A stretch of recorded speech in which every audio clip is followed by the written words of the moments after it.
Does this look nice to you? 6 lanes of traffic, all buzzing noisily past this collection of stores. Vehicles driving in upwards of 60 kilometers an hour along a road, their loud engines releasing copious amounts of pollution into the atmosphere. The noises are so loud you can barely even hear your own thoughts. No, it's hideous, isn't it? Why would you want to be here? Why would you want to walk beside all of this traffic? Well, if you agree with what I've just said, it's quite clear you're not alone. Because look at these stores. Observe their tragic urban decay, their bleached storefronts, their desolate footpaths. These stores are struggling, simple as that.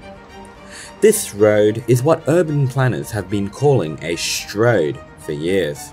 It's a term popularized by a niche urban planning channel called Not Just Bikes. And Stroads have completely overrun Sydney, ruining town centres all across our city. This is the struggle of Stroads in Sydney.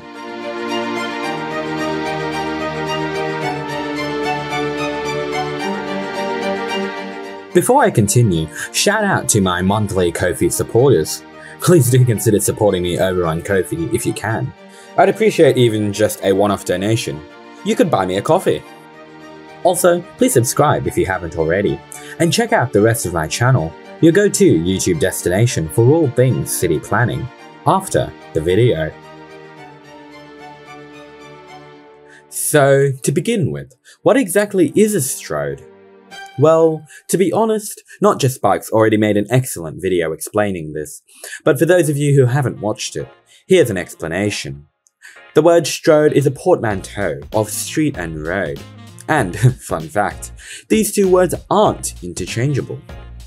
Please tell me I said portmanteau correctly. Basically, a street is a thoroughfare that is specifically designed to facilitate pedestrian movement rather than vehicular movement. They are pleasant thoroughfares. Let's look at Eastwood as an excellent and somewhat rare example of this in suburban Sydney. There are a healthy number of pedestrian crossings, a low speed limit on the road, wide footpaths, and more. Indeed, street vehicular corridors are quite narrow. 2 lanes, 1 lane, or even no lanes. Yes, there might be no cars at all.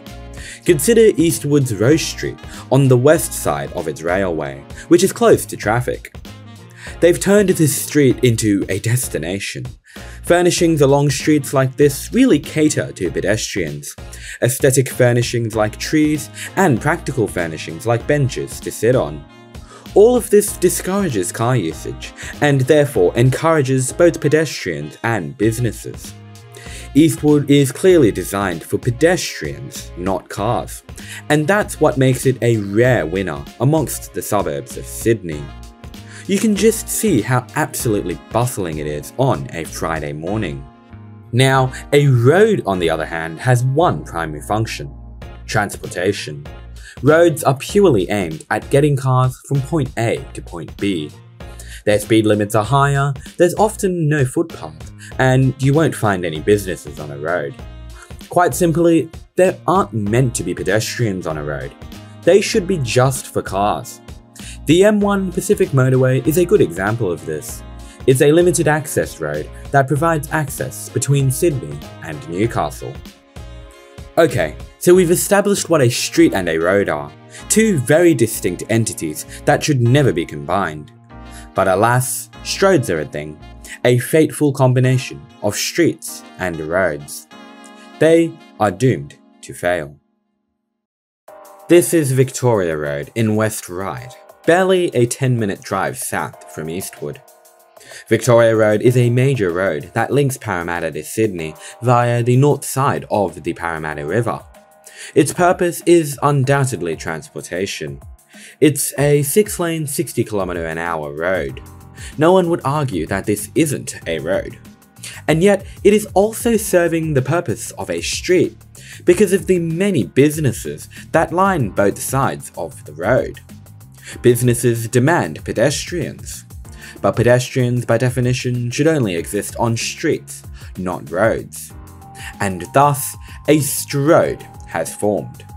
it is a street, and it is also a road. Can I just say how absolutely hilarious it is that there's a bike store on this road? Are they trying to encourage bike usage or car usage? Let's explore West Ryde a bit. Its storefronts are dingy and faded. Its footpaths are concrete, uneven, cracked and uninviting. Most stores are quiet and closed. Some are completely abandoned. For lease signs tragically adorn many windows.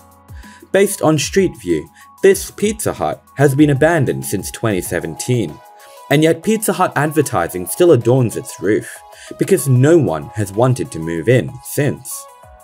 And, well, can you blame them?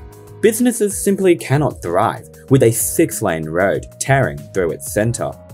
Street parking is available only between 10 AM and 3 PM on weekdays, often forcing people to park around the block. Pedestrians are forced to wait for long periods at traffic lights to cross the road.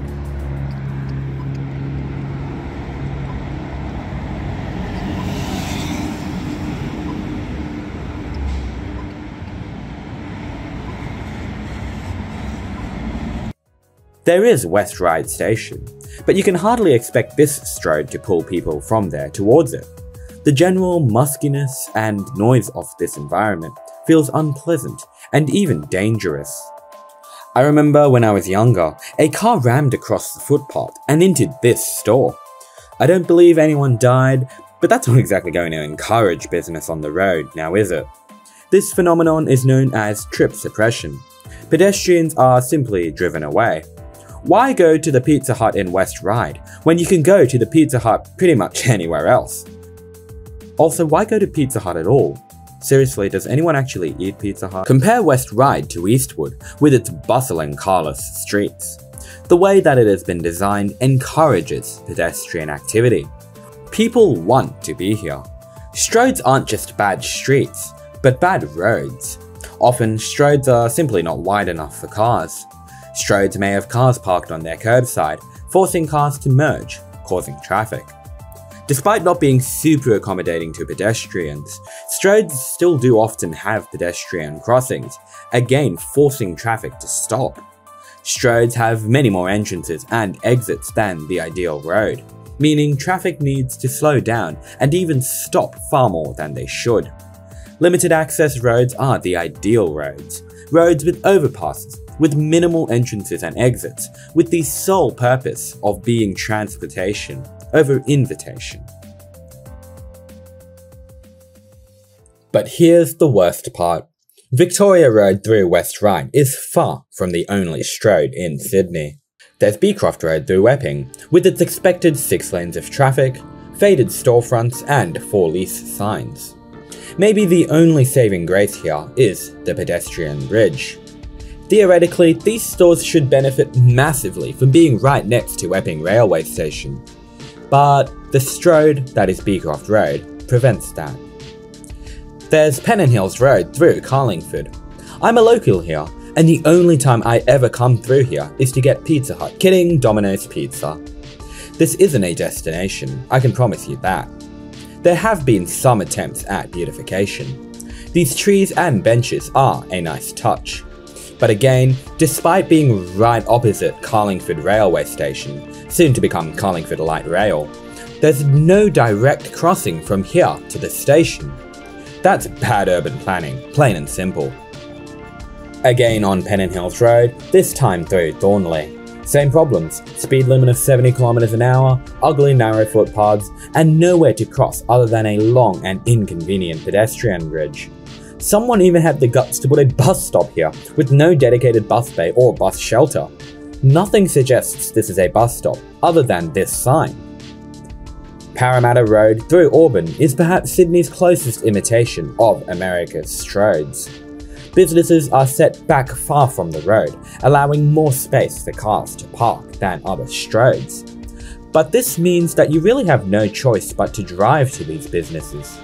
There's very few places for a pedestrian to cross, and an excess of driveways, forcing pedestrians to constantly stop for cars. There aren't even any pedestrian crossing markings or signs warning cars to slow for pedestrians. This urban design encourages, if not outright forces, car usage over walking. The Pacific Highway through Turramurra is quite hideous, in all of its 6-lane glory. Once again, we observe more of the same old. Faded storefronts, ugly, uneven footpaths, but this time there's something else. There's a fence here to stop pedestrians crossing the road here, from Turramurra Plaza to businesses on the other side of the road.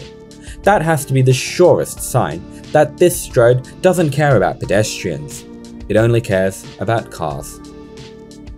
Okay, there's something that all of these Stroads have in common. Do you want to know? Come on, lean in a bit closer. They're all 10 or less kilometers from me. So, what's the solution to all of this? Well, first of all, an acknowledgement of the problem from the government. The good news is that it's quite unlikely any new Stroads will arise. Most Stroads are quite old. Stroads exist because their role as a road was never meant to be as important as they ended up being. Frankly, businesses should never have been allowed to grow along these roads in the first place. But hey, at least we're now more aware of the problem. The Metropolis of 3 Cities plan from 2018 acknowledges that people-friendly and safer streets with direct connections to cities and centres will promote walking, cycling and public transport use. Where streets are destinations for shopping, dining, meeting friends, accessing transport or working, their design affects their attractiveness, vitality and viability as a place. In essence, when designing any new town centres, it's important to remember that its streets should not prioritise cars, but rather people, because after all, people buy things, not cars. Fortunately, most newer suburbs do have excellent streets. Rhodes is a good example of this. The irony that a suburb with good streets is called Rhodes does not escape me. Rhodes has streets with wide footpaths, plentiful pedestrian crossings that double as speed humps, forcing cars to slow down, bicycle lanes, beautiful street furnishings, only 2 lanes of traffic, large pedestrian plazas, and excellent integration with its train station. There isn't a massive Stroad running past this station, like in Epping. Rhodes was carefully planned around its Rhodesians, not around cars, and it shows. This is good urban design. Rhodes benefits from being a newer development that never had a Stroad.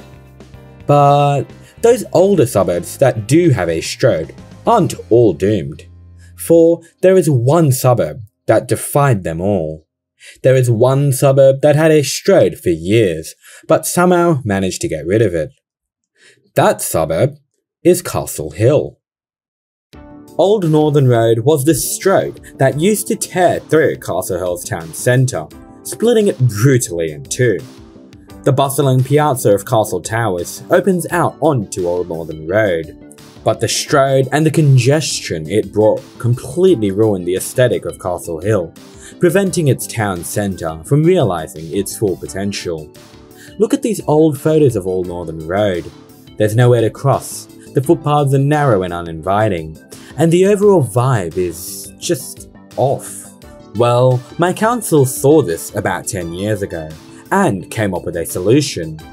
They redirected through traffic onto western and eastern bypasses around Castle Hill. These became the roads, allowing traffic through Castle Hill. Then they completely revamped Old Northern Road into a street. I'm talking pedestrian crossings, wider footpaths, only 2 lanes of traffic, a reduced speed limit, beautification with trees and benches, and so much more. This is a street, not a road. They even turned part of the former Old Northern Road into a bus interchange. Castle Hill is the rare case in which a Stroad was completely fixed, and the suburb has truly taken off because of it. In an even more ideal world, perhaps Old Northern Road could have been completely closed to traffic. Well, George Street in Sydney CBD is a perfect example of this. The street was closed to vehicular traffic and given a light rail, which opened in 2020. And, well, the street has truly been allowed to realise its maximum potential as Sydney's high street, the street along which life in Sydney happens. It's a street with wide footpaths, ease of crossing, benches and so much more. As is to be expected, business has truly taken off on this street. Every time I go to the city, George Street is popping off, and walking down it makes me feel a sense of pride to be walking through my home city. Stroads are ugly, hideous and damaging to a town's aesthetic. We, as the town planners of tomorrow, must aim to never repeat the mistakes of those before us. It's unfortunately too late to fix the Stroad of Victoria Road. It's far too important, and there is nowhere else for the road to go. Let us strive to focus all future urbanisation around side streets, not roads. Let us strive to put people before cars. Let us strive to never again confuse the purpose of a road for the purpose of a street. Thank you for watching.